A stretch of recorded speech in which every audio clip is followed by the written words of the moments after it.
Hello students, this is the second part of unit number 8, the D and F block elements.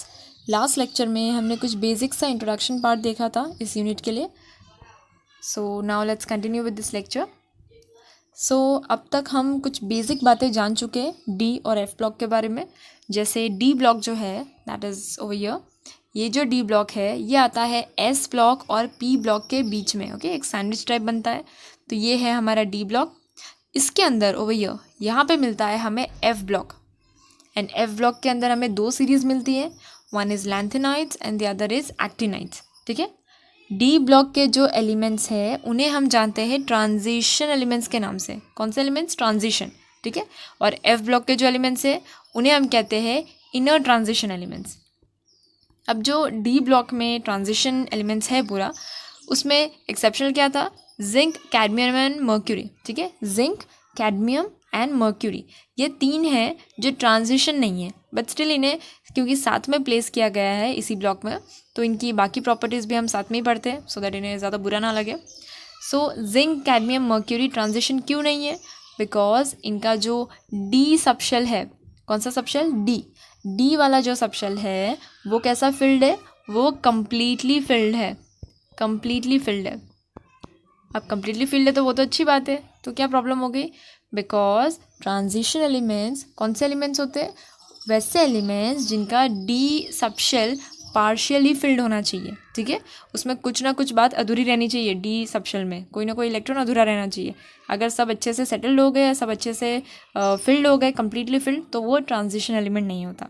Okay. सो वही case हम देखते हैं zinc, cadmium और mercury में. और जो हमारे एफ ब्लॉक एलिमेंट्स हैं ये तो कौन से? They are inner transition elements. अब एस और पी जो ब्लॉक है ओवर हियर, इन्हें हम जानते हैं रिप्रेजेंटेटिव एलिमेंट्स के नाम से. कौन से elements? They are known as the representative elements. अब ये जो रिप्रेजेंटेटिव एलिमेंट्स है और जो ट्रांजिशन एलिमेंट्स है इनके बीच में डिफरेंस क्या पड़ता है? तो रिप्रेजेंटेटिव एलिमेंट्स वो एलिमेंट्स आ रहे हैं जिनके अंदर जो वैलेंस इलेक्ट्रॉन होता है, जो आउटर मोस्ट इलेक्ट्रॉन होता है, वो जाता है आउटर मोस्ट शेल एस में या तो पी में. ठीक है. अगर एस ब्लॉक का एलिमेंट होगा तो इलेक्ट्रॉन कहाँ जाएगा? एस सबशेल में जाएगा. अगर पी ब्लॉक का होगा तो लास्ट इलेक्ट्रॉन कहाँ जाएगा? पी में जाएगा. लेकिन in case of transition elements हम क्या देखते हैं कि जो हमारा आउटर मोस्ट शेल है वो एन एस के साथ साथ n-1d भी है. ठीक है. Outer most shell n s तो है ही, साथ ही साथ n-1d पेन अल्टीमेट शेल भी होता है. एंड पेन अल्टीमेट का मीनिंग मैंने लास्ट लेक्चर में कहा था, मतलब that is the second last. Okay. N s हो गया एकदम लास्ट और n-1d हो गया उससे एक पहले, that is the second last. Okay. So ये डिफरेंस होता है ट्रांजिशन और रिप्रेजेंटेटिव में कि रिप्रेजेंटेटिव में लास्ट इलेक्ट्रॉन्स जाते हैं या तो एस में या तो पी में, जबकि यहाँ पे जो ओवरऑल हम गिनते हैं एन एस के साथ साथ n-1d सबशेल को भी काउंट किया जाता है. नाउ डी ब्लॉक जो है इसमें हमें 4 सीरीज़ मिलती है. The 3D series, 4D series, 5D and 6D. 6D जो होती है वो इनकम्प्लीट है. तो अब इनकी एक एक सीरीज़ को देख लेते हैं ज़रा. The outer electronic configuration of the transition elements. सबसे पहली सीरीज़ जो है that is the 3D series. 3D कैसे? बिकॉज इनका जो इलेक्ट्रॉन है वो कहाँ जा रहा है? 3D में जा रहा है. अब यहाँ पे जो कन्फिग्रेशन है वो कौन सी है? 4s and 3D. ठीक है. इन एलिमेंट्स की जो फर्स्ट सीरीज़ है एलिमेंट्स की, इनमें जो कन्फिग्रेशन है वो है 4s एंड 3D का. ठीक है. अब यहाँ पे इन सबको तो हम याद नहीं रख सकते, बट जो ऐसे एलिमेंट्स हैं जो थोड़ा हटके बिहेवियर दिखाते हैं, जो थोड़ा एबनॉर्मल बिहेवियर दिखाते हैं, बाकी परिवार वालों से थोड़ा हटके रहते हैं, हमें उन्हें ध्यान रखना है. सो यहाँ पे फर्स्ट सीरीज़ में आपको कौन से 2 केस ध्यान रखने हैं? One is chromium and the other is copper. इन दोनों का केस हम लास्ट लेक्चर में डिस्कस कर चुके कि यहाँ पे क्या हो जाता है, half filled and fully filled जो स्टेबिलिटी है वो वर्क करती है. कॉपर के केस में कन्फिग्रेशन कुछ और बन रहा होता है, बट यहाँ पे इस तरीके से सेटल हो जाता है कि 4s भी हाफ है और 3D भी हाफ है, तो हाफ फिल्ड ज़्यादा स्टेबल हो जाता है. इसलिए क्रोमियम जो है वो ये कन्फिग्रेशन सेलेक्ट करता है. एंड कॉपर के केस में भी वही चीज़ कि 4s हाफ हो रहा है एंड 3D फुल हो रहा है, तो वैसे उस केस में इसे ज़्यादा स्टेबिलिटी मिलती है, इसलिए कॉपर के लिए हम ये कन्फिग्रेशन देखते हैं. सो ये हुई फर्स्ट सीरीज़. सेकेंड सीरीज़ जो है that is the 4D series. Configuration क्या है यहाँ पे? 5s and 4D. ठीक है। अब सेकेंड सीरीज़ में हम देख सकते हैं कि यहाँ पे जो एलिमेंट्स है जितने भी सीरीज़ में, इनमें सिर्फ एक जगह हमें कुछ हटके दिख रहा है, दैट इज़ ओवर हियर, कुछ ज़्यादा ही हटके दिख रहा है यहाँ पे, दैट इज़ पैलेडियम।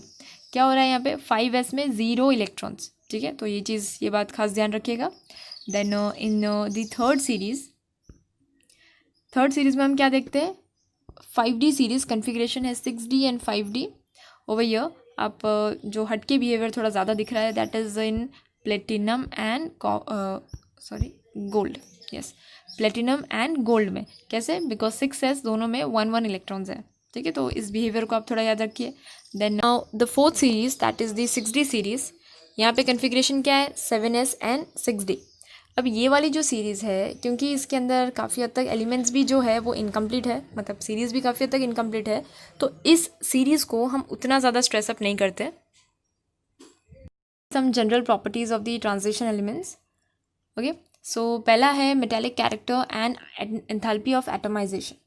अब अगर कोई एलिमेंट है जो ट्रांजिशन एलिमेंट है, तो वो कैसा होगा, वो मेटल होगा बाई नेचर, क्योंकि सारे ट्रांजिशन एलिमेंट्स कैसे होते हैं, they all are metal in nature, ठीक है। अब अगर कोई चीज़ मेटल है बाय नेचर, तो वो मेटल वाली प्रॉपर्टी ज़रूर दिखाएंगे। जैसे मेटल्स की प्रॉपर्टी क्या होती है, like high density, they show high density, they show greater hardness, they are very hard in nature. Then बाकी जो प्रॉपर्टीज़ होती है मेटल्स की, that is malleability, ductility, then tensile strength, melting point ज़्यादा होता है, ये सारी चीज़ें। तो ये वो प्रॉपर्टीज़ दिखाएंगे, क्यों? क्योंकि ये मेटल्स है। और एक और चीज़ कि अगर कोई मेटल है तो उनके पास अपना एक स्ट्रक्चर होता है मेटल का, जैसे हम लैटिस स्ट्रक्चर आप देखते हो, इसे आप यूनिट में पढ़ोगे, that is solid state chemistry. तो उनके पास एक अपना लैटिस स्ट्रक्चर होगा। अब ऐसे जो बाकी मेटल्स हैं ना, उनमें आप देखोगे तो कॉमनली आपको एक से ज़्यादा तो स्ट्रक्चर्स मिल ही जाएंगे आराम से, 1 और मोर देन दैट, ठीक है। लेकिन यहाँ पे 4 ऐसे एलिमेंट्स हैं जिनके साथ ये चीज़ नहीं होती, that is manganese, zinc, cadmium and mercury. This is cadmium, okay, ये CD, this is cadmium, okay. So manganese, zinc, cadmium and mercury ये एक्सेप्शनल बिहेवियर दिखा देते हैं, बिकॉज इनके पास एक अपना खुद का जो टिपिकल मेटल का स्ट्रक्चर रहेगा वो रहेगा, और उससे ज़्यादा एक ज़्यादा लैटिस रखेगा, उससे ज़्यादा वैरायटी नहीं मिलेगी जो बाकियों को मिल पा रही है। सो ये 4 हो गए हमारे एक्सेप्शनल, है कि नहीं। So now zinc, manganese, cadmium and mercury, they show exceptional case. Why? Because except for these all transition metals they have 1 or more common metallic structures, okay। अब metallic character अगर है किसी चीज़ में, अगर metallic character है तो वो क्यों आ रहा है, that is due to relatively low ionization enthalpy and number of vacant orbitals। अब ionization enthalpy का आपको याद होगा, अगर जैसे ये कोई एटम है, अब इनके बीच में अगर बहुत कम डिस्टेंस है, बहुत दूर दूर नहीं है, ये लोग बहुत पास है, जैसे न्यूक्लियस हो गया, इलेक्ट्रॉन हो गए, this two are very close, तो क्या होगा, अट्रैक्शन स्ट्रॉन्ग होगा ज़्यादा अच्छे से। तब ऐसे केस में से इस इलेक्ट्रॉन को बाहर खींच के निकालना ज़्यादा एनर्जी चाहिए होगी, तो इस केस में आयोनाइजेशन एंथैल्पी क्या हो जाएगी, ज़्यादा हो जाएगी। बट अगर जो हम यूजुअली मेटल्स को देखते हैं, यहाँ पे कोई एक मेटल का एटम ले लेते हैं, तो इस केस में क्या होता है कि जो आउटरमोस्ट शेल का इलेक्ट्रॉन है न्यूक्लियस से थोड़ा दूर रहता है, तो यहाँ पे अट्रैक्शन भी उतना ज़्यादा नहीं रहेगा। अब ऐसे केस में आपको इलेक्ट्रॉन को खींच के बाहर निकालना उतनी ज़्यादा मेहनत नहीं लगेगी, उतनी ज़्यादा एनर्जी नहीं लगेगी, ठीक है। और मेटल्स का तो बाय नेचर, मतलब उनका तो जन्मसिद्ध अधिकार ही है इलेक्ट्रॉन को लूज़ करना। सो मेटल के केस में हम क्या देखते हैं कि जो आयोनाइजेशन एंथैल्पी है वो लो होती है, काफ़ी लो होती है। So the metallic character of transition elements is due to the relatively low ionisation enthalpy and number of vacant orbitals in the outermost shell, ठीक है। नाउ मेटल्स जो है वो हार्डनेस दिखा रहे। अब हार्डनेस क्यों दिखती है, किसी चीज़ में अगर हमें हार्डनेस दिख रही है मतलब वहाँ पे बॉन्डिंग बहुत स्ट्रॉन्ग है। अगर आप देखो कि कहीं पे कोई 2 लोग बॉन्डेड है बहुत अच्छे से, बहुत अच्छी फ्रेंडशिप है, अगर उसको तोड़ने में बहुत तकलीफ लग रही है, मतलब समझ जाओ कि रिलेशन बहुत स्ट्रॉन्ग है। सो हार्डनेस क्यों हो रही है, बिकॉज बॉन्डिंग बहुत ज़्यादा स्ट्रॉन्ग है। तो वो जो बॉन्डिंग है वो किस वजह से इतनी स्ट्रॉन्ग हो रही है, that is due to the overlap of unpaired electron. जो अनपेयर्ड इलेक्ट्रॉन है, अनपेयर्ड इलेक्ट्रॉन का जो ओवरलैप हम देखते हैं वो उतने स्ट्रांगली ओवरलैप कर रहे हैं कि वो बॉन्ड बहुत मजबूत बन रहा है। अब बॉन्ड मजबूत बन रहा है तो उसकी वजह से हार्डनेस मिल रही है। So hardness of these metals suggest कि there is some presence of some strong bonding, ठीक है, किसी मजबूत बॉन्डिंग की प्रेजेंस है due to the overlap of unpaired electron between different metal atoms, ठीक है। सो इन जनरल अगर हमें कहना हो तो आई कैन से कि जितना ज़्यादा अनपेड डी इलेक्ट्रॉन होगा, जितना ज़्यादा अनपेड डी इलेक्ट्रॉन्स अवेलेबल हो गए हमारे पास, उतना ज़्यादा अच्छा बॉन्ड बनेगा। जितना अच्छा बॉन्ड बनेगा उतनी अच्छी स्ट्रेंथ होगी उस केस में। Okay, so greater the number of unpaired D electrons, greater the number of bonds, and so उतनी अच्छी स्ट्रेंथ रहेगी उनके बीच में।